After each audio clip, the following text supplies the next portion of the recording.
North City in St. Louis, still recovering from last May's tornado. And now this winter weather is adding another hurdle, some new pressure to these properties that are already damaged in these neighborhoods. And here on Forward, we want to talk about that specifically. We have City COO Colonel Ben Johnson. We've got David Messner, develop here in the city and the county.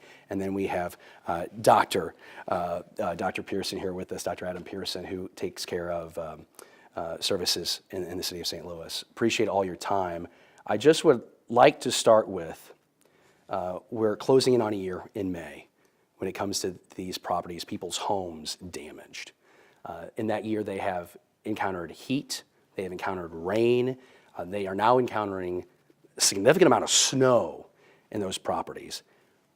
What is the impact on those homes, those houses, for the future?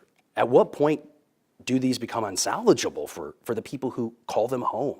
Can we start with you, Ben? You bet, David. That is an ongoing conversation. It's a part of our assessment process. I'll just point out that our Chief Recovery Officer, Julian Nix, from the mayor's team, has been involved in our Winter Weather Unified Command calls throughout this severe weather event. And he's always, he is the one responsible to make sure that we are coordinating across our departments to address those acute challenges to the tornado zone. So part of that conversation throughout the event was to talk about, okay, when can building division inspectors get in there? How do we make sure we assess those for safety? At this point, the feedback so far is that we haven't had any immediate concerns about those structures having an immediate compromising of their safety. Having said that, we're sensitive to that. We're making sure we get our inspectors to assess those and then can go from there. But that's been a part of our response process, our command system over this period of time, and it remains a top priority for us. Dr. Pearson, can you elaborate on that? What are the conversations you're having with folks? We have talked with people who talk about seeing the sunlight through their roofs, yes, water coming in from the rain. Now there's snow in their home. Yes. What are the conversations you're having with folks? We're having a lot of conversations. So one of the things that I have the opportunity to do is work with a number of organizations in the community that are offering what is called disaster case management, which is a special type of case management specifically for individuals recovering from a disaster like the tornado that we had back in May. Those case managers and the case workers and community workers that are engaging with them are hearing a lot of stories about how people will fall asleep up at night and look up at the stars. There's one gentleman, I got a chance to tour his house, just walk around with him and spend some time with him in North City. He no longer has a section of his back wall on his house. He still stays there because that's his home and he doesn't want to leave his home. But each night he hears little footsteps and there are squirrels and raccoons that are just kind of hanging out in his house, right? And so these are people who are navigating some enormous challenges. And so some of the things that we are making sure from a Department of Human Services perspective is making sure that we're rolling out some programming and some funding to assist as much as we can, whether it's through rental assistance or through the Impacted Tenants Fund, the administration of the Disaster Case Management Program, just to make sure that we're helping as much as we have the ability to do so, get some of these folks back on their feet. When we talk about getting these folks resources, a lot of efforts in many different ways. The city trying to get money for those areas to help those people. We've reported on the challenges some folks are having with insurance. The cost to repair a home might not be worth the value of the home, and that's creating some real burdens for people. How long can we let people who choose to stay in those structures continue to live in the conditions that he's describing? Well, David, I'd just make sure we honor the wishes also of the residents, those homeowners, those members of the community who care deeply about their homes, about their community, and about their future and making those decisions. Our role as a city is to come alongside them, to fight for them. When it comes to federal resources, things that would traditionally be there, the mayor has made these commitments to do every single thing we can to keep the residents there in their communities. Do you feel like the federal government is still giving the city the backing it needs to continue progress, or has it died down? I feel like we continue to hear Mayor Spencer advocate for more funding and more resources for folks, but do we still have that support from Eric Schmidt and Josh Hawley and the governor trying to work with Washington, Wesley Bell, our folks in D.C.? Do you feel like that commitment is still there? Absolutely. We have strong commitment from our elected officials here in Missouri, and those partnerships are vital to the city of St. Louis, and they continue. We do have challenges working through a very volatile and changing environment with FEMA, and the mayor has repeatedly talked about that, and that continues. From a development standpoint, David, you had quite a bit of involvement for several years with Laclede's Landing and working there and elevating it. Can you talk about what happens to recovery momentum, or what happens to investment momentum potentially when storms hit an area that's already pretty fragile? Sure. So my view and the story that the doctor shared, that's what breaks my heart. I think it's what breaks a lot of people's heart around the region. And one of the things I think we've heard, and I think from the outside looking in, that my perception is that we are doing a lot on process and we are doing a lot on services. But where things go wrong, especially from development, is what does it look like in the future? And for the north side to have any hope of recovery, and I think for all of these neighborhoods and the people who live in them to continue being in those communities that they've stayed in for a long time, is you have to have marketability. So we've made the point a couple times that the houses may not be worth what it costs to rebuild. And I think what we're doing, and I think my frustration that I think the development community reflects, is that we're focusing a lot on how do we fix the houses that are there, instead of what's the solution for the future. There's a lot of data around how expensive these historic houses are just to maintain.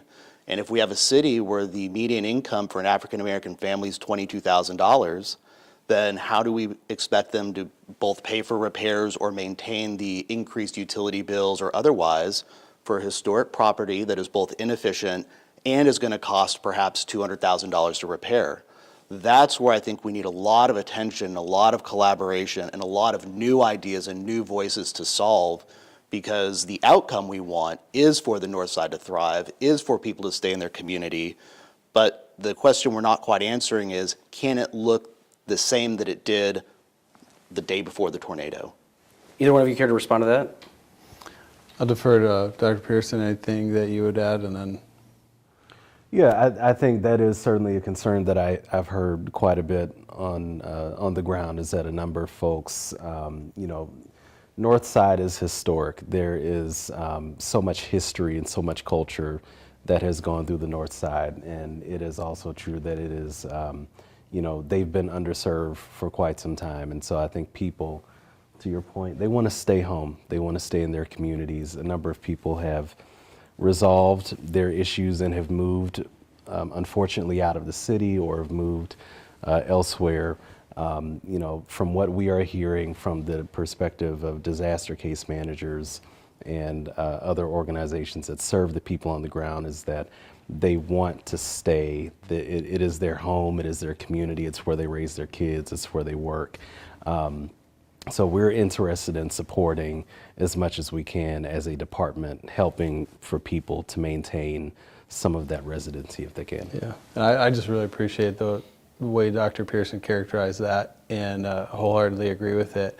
And then structurally, kind of as a city, how do we bring those things together? And I think the bottom line is it has to be in partnership with communities and the developer community as well. We want to be able to match resources with outcomes that everyone agrees on. We just saw the city of St. Louis take a pretty aggressive approach in recent weeks through eminent domain, acquiring about 100 properties. Now, this was more targeted around NGA St. Louis and wanting to get those properties ready for development. But I'm curious, is there any kind of policy or are there incentives that would maybe help accelerate the recovery, allowing private investment in there to move forward? Or are we not even at the position where we can do that yet? Well, I'll let Dave comment kind of from his perspective as a developer. I mean, what I'll point out here is, there's a whole host of things that I do think are on the table. Mayor Spencer has talked about and acknowledged historic disinvestment in North St. Louis systemically, for decades. And reversing that is something that is going to be very difficult, but she's committed to. And it's going to have to be very intentional and strategic at the same time, right? In collaboration with the communities there. And so I think some of the things that you mentioned are definitely a part of that conversation, but I defer to Dave too on some specific things developers are looking at. Sure. So David, I think there's a couple things that come into play here. And one of the questions you asked before was about what happens to these properties as they're kind of left to the elements. So one of the key findings in the Economic Justice Action Plan was the health outcomes of people who live in the North City, having a huge disparity. One of the attributions to that was lack of access to health care, which I can't comment on and the doctor might. But what I can tell you from the standpoint of historic properties that are exposed to the elements, in particular water, and my experience with these old brick and timber buildings is that once the water gets in there and you expose it to heat and humidity, and there's not a lot of environmental controls or air conditioning, that mold is in the rafters, it's in the wood, and that is a huge cause of things like asthma, other health conditions, and who knows what else, right? This is the reason why when we find black mold in a typical 1980s suburban house, we remediate it, and it's expensive. So I think that's one major thing when you think about the housing stock. When you think about bringing developers back into the north side is the exaggerated version of the same struggle that the rest of the city has. The numbers don't work.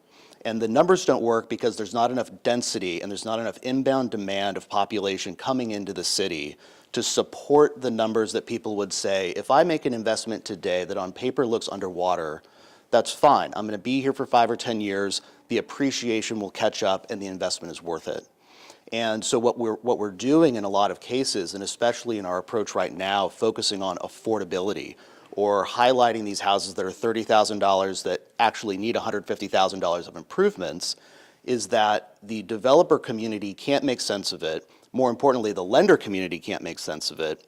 And so we find ourselves in a stalemate between what the community wants is a lot of investment or new housing or new services, and the capital side of the equation or the developer side of the equation, let's call it the risk side of the equation, is finding itself with a big gap that needs to be filled in. And I think, again, that's the opportunity coming out of the tornado recovery to focus on that and find collaborative solutions to either fund that gap to make the market more investable. And I think the net effect is we've returned a lot of community and generational equity to the people who have stayed in these neighborhoods for decades. And I think focusing on outcomes like that will expand the playing field for a lot more and better solutions that either may come after or replace immediate reactive things like repairs or stabilization efforts. Dr. Pierce, what do you think? Yeah, no, and I was just going to piggyback off of that. So you are exactly correct about the health impacts of staying in a home that is either not structurally sound or is environmentally not sound for families. And there are significant downstream impacts.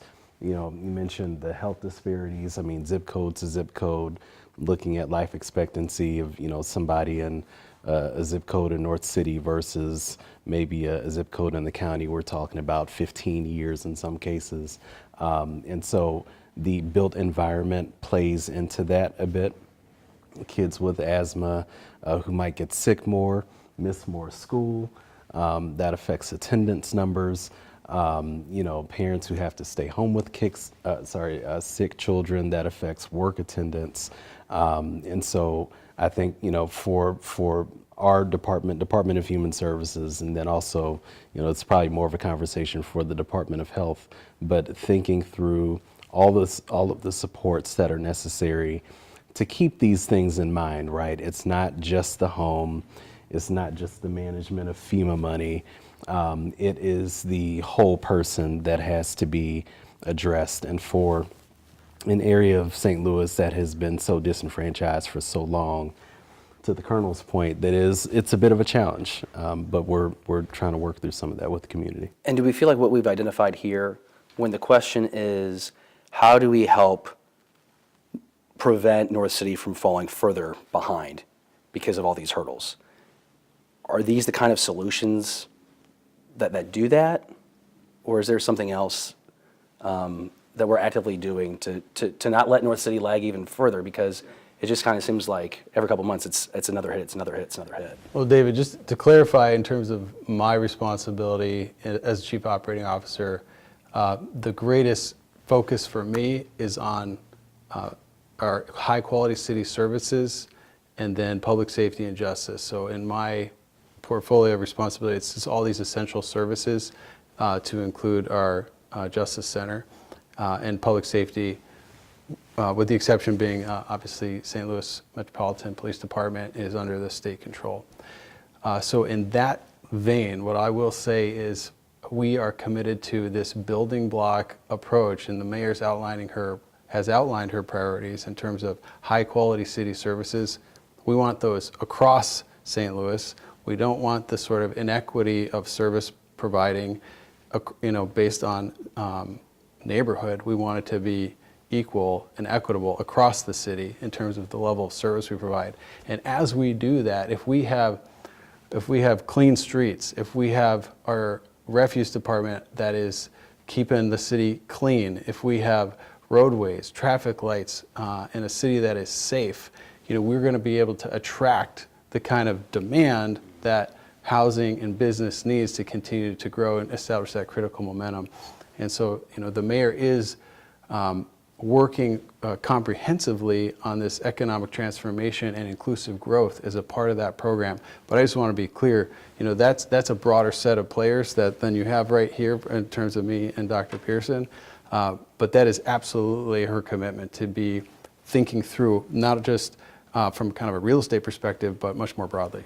So as we bring it back to the now, North St. Louis has been the focus of this conversation, but with the recent snowstorm, is there one thing that we've identified at this point that we could do better, or maybe we did better this go around to help these people impacted in this extreme way? You're talking about the snowstorm? Yes. Well, I mean, it was absolutely factored in, let's say, the previous 2 to 3 months between the mayor, Dr. Pearson, his team, convening of the service providers in the community to think about not just chronic unhoused population in St. Louis, but really extending that to think about these structures that are compromised, that aren't safe in many cases for these really cold temperatures, and are we building capacity to take that on so that people stay safe and can stay in community. And so it has been an active partnership with the community, with the service providers, and certainly the Department of Human Services really leading the way along with the Department of Health. So from my perspective, that has been a part of our planning process, and we're seeing it play out. It's not perfect, but I will say the demonstrated commitment of all involved has led to a tight coordination, and we're seeing good outcomes from it through this storm. From a development standpoint, is that the messaging you've heard from prior administrations? When you hear that messaging, I mean, is that appealing to developers? I mean, I'm hearing a commitment to basic city services, safety, and then also looking out for these residents when it comes to the structures. I mean, are those things that land on the ears in the development world? My feedback, my initial reaction is no. I think those are table stakes, and I think one of the things that we're missing, and I think everything that Colonel Johnson said was true, it was accurate, it was important, and it's critical. I think what we've done is we've allocated a lot of our resources to getting right the basic things, and I think one of the things that Mayor Spencer has said is her critical goal is getting trust back in city services, and I think from that standpoint, we're doing a tremendous job. I think where we often fall short, though, is thinking about the things that are less deterministic, less linear. So you imagine in the situation, so as I was listening to a lot of the coverage, the question about, are my streets getting plowed or not? Has there been a plowed or not? I don't know what the value is to the general narrative around the city, but I know if all of our trucks have GPS and you could visualize that the way you can see an Uber, right? Using some of these behavioral economics cues, I think we can leverage a lot more value from the things we're already doing and that we're able to highlight. That resonates to me as a developer because I can take that and I can sell it. So when an investor says they don't do this stuff or they're not taking care of this area, I can say, no, look at the visualization, look at the actual real-time data that we're seeing. I think the other factor is delivering city services from a developer standpoint is table stakes. The critical pieces that are missing are threefold. Where is the city going and why should I invest there versus anywhere else, right? So this is where we talk about vision and leadership. I think there is a coalescing around a vision of St. Louis as being a destination and or a place for economic opportunity and economic mobility. And then I think the third layer of that is, well, what change or what trade-offs are we willing to engage or are we willing to undertake so that those things can be real? And I think when we get to that third layer is where we get to a lot of challenges because we've never really been in a growth cycle. We have 3 generations of decline and we are managing that decline using tools designed to manage growth. And I think in a lot of cases what it precludes is this creativity or expanding the playing field in a way that creates more possibilities, more options, that invites people from outside of the region to say, hey, I'd like to be a part of that and I'd like to put my stamp on St. Louis. Will you welcome me and will you make it easy and enjoyable for me to do? That last 2 pieces, I think, is not the case, and it's why a lot of capital is choosing other locales and destinations to place their money and investment. Do you want to respond to that, Yeah, Ben? I'd say yes to all of those points. You know, this is the place we want them to invest. We are committed to making it an attractive place, easy to do business in, be able to create that kind of momentum from a business and growth perspective. Gentlemen, I just want to say thank you for having this conversation. I think one of the purposes of First Alert Forward is to have these more nuanced conversations and talking about what it might look like as far as what's happening right now to address a situation, but then what it requires to move forward. And we appreciate you joining us. So again, we have Colonel Ben Johnson with us. We have Dave Mester here, a local developer, and then Dr. Adam Pearson. Thank you so much for all of your insight. I want to let you know that if you want to weigh in on this conversation, you have the opportunity to do that always. You can follow First Alert Forward, of course, on firstalertforward.com and your First Alert Forward news app, but also emailing us at forward@firstalertforward.com to weigh in on this topic of North City and moving that part of the city and the entire city forward. As far as tomorrow on Forward, we're taking your questions and answering those about stories we've done in the last week. And of course, we'll have much more to come in the week ahead.